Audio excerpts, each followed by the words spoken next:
Okay, he goes on to talk just a lot of hoopla, American history, and la-di-da-da-da. Here's the point. He says that the more elderly or the middle-aged who may never get employed again, the whole segment of our population, will find the jobs for them. Don't give them a sense of hopelessness, but let them know you will never get employed again. Heck, those even below them won't get employed again because they're cutting the jobs out. Why? Because they're getting ready to slam the trap shut, or so they think. This is all part of this conspiracy, every bit of it. Whether you like to hear it or not, they want to subjugate and put people under government control, little by little.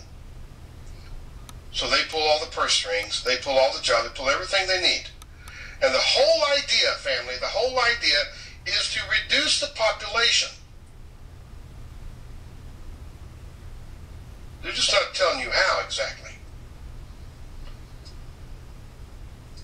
And they've been controlling the population since technology took off.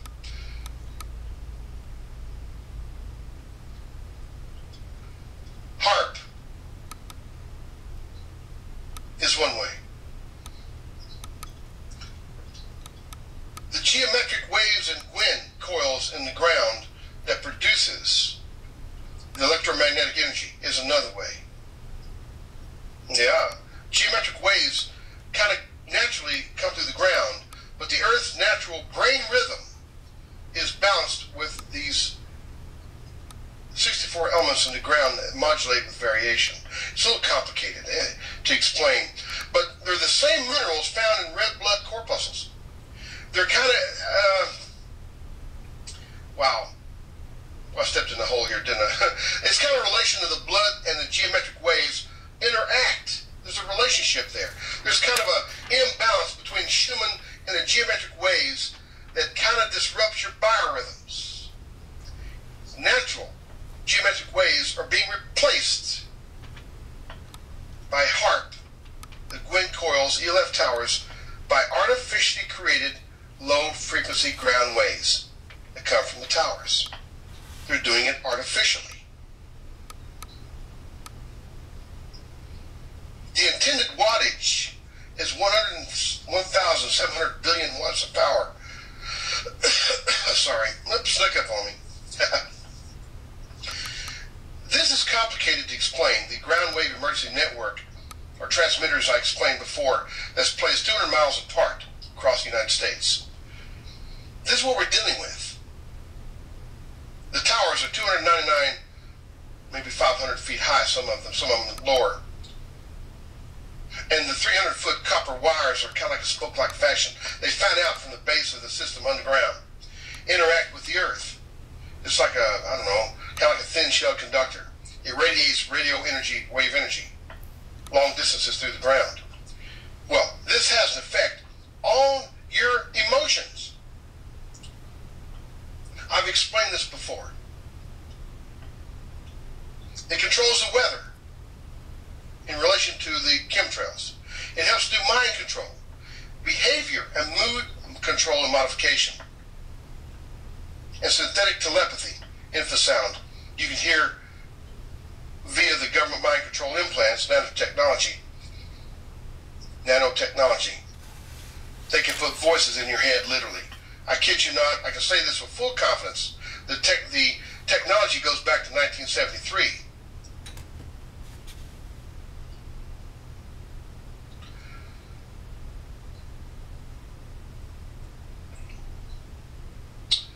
It's really quite amazing what they've got set up. And our human vulnerability.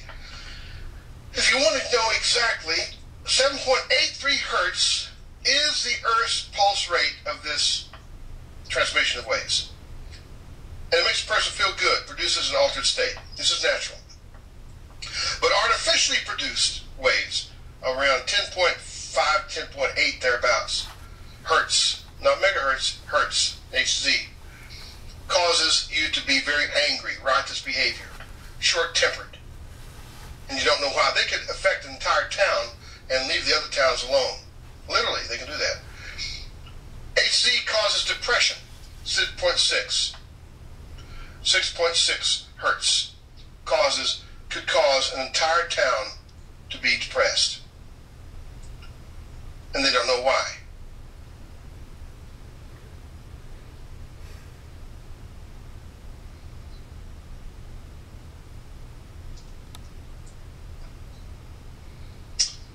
Now, get ready.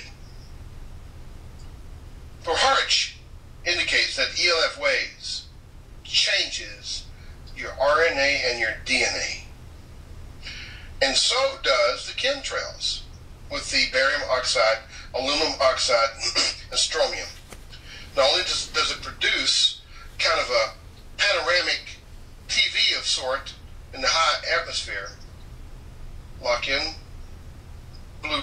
Project Bluebeam, but also helps do DNA changes of the body. I'm not going to dwell on this today, but it has a lot to do with what's in your TV and what comes out of it. I know this sounds a little crazy, but Nikola Tesla revealed in 1901 that power could be transmitted through the ground using ELF waves. And nothing stops or weakens these signals. And the Russians retrieved Tesla's papers when they were returned to Yugoslavia after his death. Scalar technology. You have vaccine implants. Smaller than a hair's width are injected with vaccination and flu shots. Millions have had this done unknowingly. Biochips circulate in the bloodstream, lodge in the brain. Enables the victim to hear voices via the implant. I'm getting this out of research. I'm not making this up. Your alien abduction. They're not alien abductions. They are demonic abductions that the government is fomenting for many reasons. You have electromagnetic disease transmission and chemtrails. It just goes and goes, and you don't think there's a God up there that is not controlling a lot of this and keeping you and helping those that ask for help? He's there.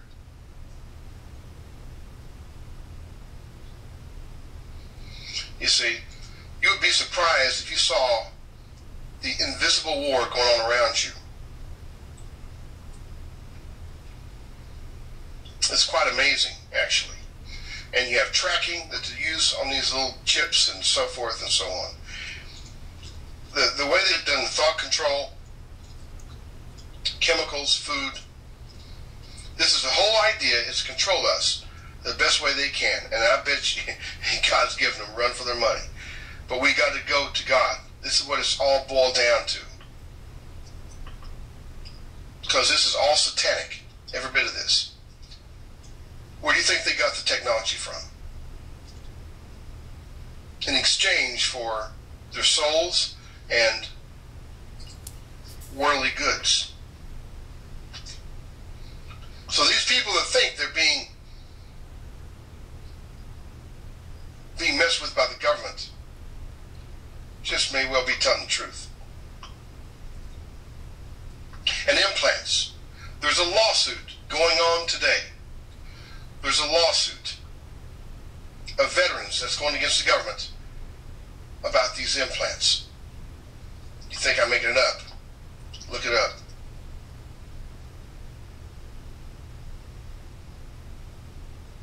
It's actually happening. So, all this is going to come to a head. You haven't seen anything yet. The power of God and the hedge of protection He's put around us is what's keeping us going. But man seems to think he can do it on his own. It's not going to happen. I'm going to show you something else. When this new age, see, everybody talks about Sharia law. That's the biggest bunch of hogwash I ever heard in my life. First of all, Bin Laden's been dead since December 2001. Now they're talking about Islam as the enemy. Yes, it is. It's made enemy. And Sharia law is what to watch out for. No, it's not. That's a fictitious alternate enemy. It is the New Age movement, the New Age heresy, the spirituality of the New Age, the Shirley MacLaine, the Oprah espousing off their garbage about the New Age religion Christ consciousness, all that is nothing but trash coming from the fallen angels, evil. But it will not appear to be as such. This is what they're doing. It's a dialectic, again. They show the evils of the religion, which is not hard to do, because all religion is infiltrated and diseased. All religion. Jesus Christ is not about religion. Jesus Christ is about salvation and redemption, not religion. You see. So, the dialectic will be the New Age movement that's coming. Now, those of you that have one, oh, it'll take me a while to find one here, I think. Get out your dollar bill. Take your dollar bill out.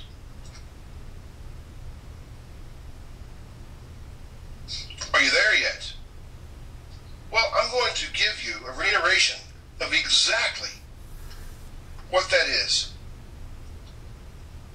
and show you that it's been under your nose since the day you got your first dollar bill. Really, since the day you were born. Good timing. I will do it right after this station break. I will show you how this has been in our eyesights and eyeballs since the very beginning. And you see it every day, this conspiracy. Came from everywhere, drove shadows from the room, and Jesus stood before me with his arms held open wide. Then I fell down on my knees and I just clung to him and cried. Then he raised me to my feet, and as I looked into his eyes, the love was shining out from him like sunlight from the sky. Guilt and my confusion disappeared in sweet release, and every fear I'd ever had just melted into peace. Into a That's what they're talking about here. It's not the date of the signing of the Declaration of Independence. Now listen carefully. The significance of this design that you may not and probably will not hear in the History Channel. The significance of that design is the pyramid represents the conspiracy for destruction of the Catholic Church and establishment of a one world or a UN dictatorship. And the secret of that order is the eye radiating in all the directions is the all-spying eye. Now, that does, as you've heard, I'm sure, many times, symbolizes the terroristic, the Gestapo-like espionage agency that Weishaupt set up under the name of Insinuating Brethren. And it's to guard the secret of the order and to terrorize the population into accepting the one-world government. That's what it represents. The OGPU, OGPU, was called, it has its first workout at the Reign of Terror in the French Revolution that Thomas Jefferson saw as beautiful. But the French Revolution was the Illuminati taking over. You see, Adam Weishaupt hooked in Thomas Jefferson in the same manner that Colonel Mandel House hooked in Woodrow Wilson.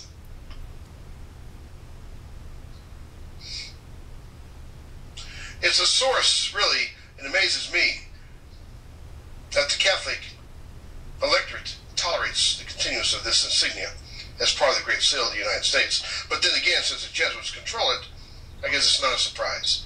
The Annuit Seaptas at the top of this seal means our enterprise or our conspiracy has been crowned with success. Now you look below it, you'll see the Novus Ordo Seclorum. That means, basically, a new social order or New Deal, New World Order. It's been in your face all along. Now, in 1782, at the Congress Wilhelmsbad, the Masons and the Illuminati merged together. And that's what this insignia is significant after that merger. Our old man Benjamin Franklin, John Adams, who was a Roosevelt kinsman, by the way, and Thomas Jefferson, who were all Illuminists, and defender of Adam Weishaupt, they proposed that seal, reversed the seal, on the face of which was the eagle symbol, to Congress. And they adopted it on the 10th of June, 1782. And when they adopted the Constitution, Congress decreed by act of September the 15th, 1789, the year that our 70-year bank cycle began, by the way, that the intention of the seal of the United States, September 15, 1789, it's kind of ironic, that's when the bank cycle began, the 70-year bank cycle, of which 3 were to follow. However, they do state that the State Department, in its latest publication at the time, 2860, that the reverse has never been cut or used as a seal. Well, FDR saw to that